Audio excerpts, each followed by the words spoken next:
म चाहिँ बिहान पुरै टक्क उठेँ होइन, टोपी सोपी मिलाएर यहाँनिर चाहिँ म खान गएँ। खानामा चाहिँ रहेछ चना अन्डा सातु र ब्रेड। त्यसपछि चाहिँ म यहाँनिर मुन हेरेँ क्या। मुन चाहिँ बिहान एकदमै खतरा देखिरहेको थियो। मुन हेरेँ होइन, र त्यसपछि आफ्नो रुममा आएर टक्क लाएर त्यो चना अन्डाहरू खाँदै थिएँ। एकदमै मिठो मिठो मिठो मिठो भन्दै खाएँ होइन। त्यसपछि चाहिँ म पुगेँ कलेजमा। कलेजमा चाहिँ भाइसँग बसेर पढ्दै थिएँ एकदमै मजाले। भाइ चाहिँ एकदमै क्यामेरादेखि लजाइरहेको थियो। त्यसपछि बल्ल कविन आउँदैथ्यो सेकेन्ड पिरियडमा। फर्स्ट पिरियड सकेपछि कविन आयो। त्यसपछि चाहिँ हामी पढ्दैथ्यौँ। त्यसपछि चाहिँ म पुगेँ काशी स्वयम्भूनाथ।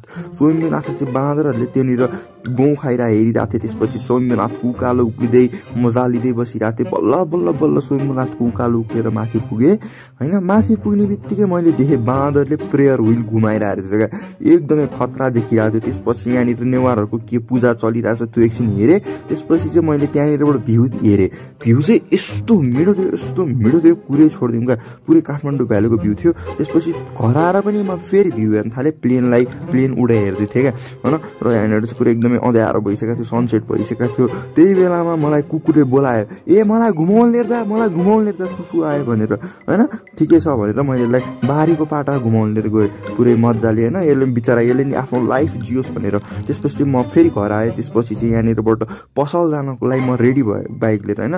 त्यसपछि चाहिँ बल्ल यस गाइज भनेर गरेँ। यहाँनिर चाहिँ धुवा फालिरहेछ बाइकले चाहिँ, यति धुवा फाल्यो कुरै छोडिदिउँ क्या। त्यसपछि ममुलाई देखेँ, ममु चाहिँ हिसाब गर्दै उसिँदो रहेछ होइन। र म यहाँनिर चाहिँ पसल बन्द गर्नतिर लागेँ, पुरै बन्दा सन्दा उठाएर टक्क लाएर। अनि त्यसपछि पुरै पसल बन्द भइसकेको थियो हाम्रो, ढ्याप्प लाएर होइन। त्यसपछि चाहिँ म घर आइपुगेपछि यहाँनिर खानामा त्यस्तो मिठो त केही पनि रहन्छ, तर पनि खाएँ। त्यसपछि दिदीसँग यहाँनिर उनो खेल्दै थिएँ। यो दिदीले चाहिँ यति झेल्ली गर्दछन् उनो खेल्दा। अनि मलाई रिस उठ्यो, बाई बाई भनिदिए।